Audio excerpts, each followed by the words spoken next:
स्वामी समर्थ मंडळी, कसे आहात? आता गणपती बाप्पाचं आगमन तर आपल्या घरी झालेलंच आहे. प्रत्येकाच्या घरी आपण गणपती स्थापना करत असतो, कारण बाप्पाची आपण सर्वच जण आतुरतेने वाट बघत असतो. आज मी बाप्पासाठी उकडीचे मोदक बनवले होते आणि खूप टेस्टी झाले होते.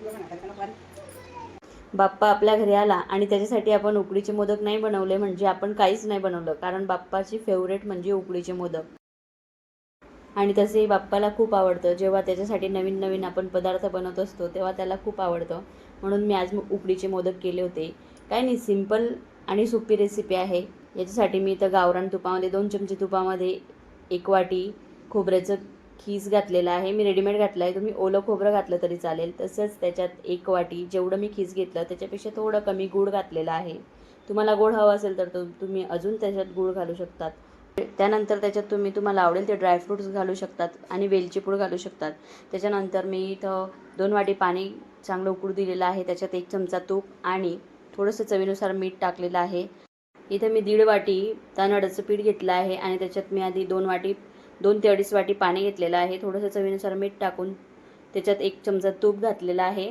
ते उकळे आल्यावर आपल्याला 2-3 मिनटं गॅसवर चांगलं वाफू द्यायचं आहे आणि नंतर झाकण लावून 10 मिनटं असंच पडू द्यायचं आहे. नंतर ते पीठ आपल्याला चांगलं हाताला तूप लावून चांगलं मळून घ्यायचं आहे. मळल्यानंतर त्याचा सॉफ्ट डो तयार होईल आणि त्याच्यानंतर मोदकाच्या साच्यामध्ये मी सिंपल पद्धतीने मोदक बनवते आहे. तर मी साच्यामध्ये पीठ भरून वरतून मस्त त्याच्यात स्टफिंग भरलेले आहे आणि त्याला वरतून परत पीठ लावून पॅक करून घेतलेला आहे आणि आपला उकडीचा मोदक अर्धा रेडी झालेला आहे. अर्धा म्हणजे वाफवल्यानंतरच ते पूर्ण कंप्लीट होतात. आता वाफवण्यासाठी मी आधी पाणी तापवून घेतलेलं आहे. तुमच्याकडे जर बटर पेपर असेल तर बटर पेपर तुम्ही ठेवू शकतात. मी इथं केळीचं पान ठेवलं आहे. त्याला तूप लावायचं आहे आणि सर्व मोदक आपल्याला वाफवायला ठेवायचे आहे.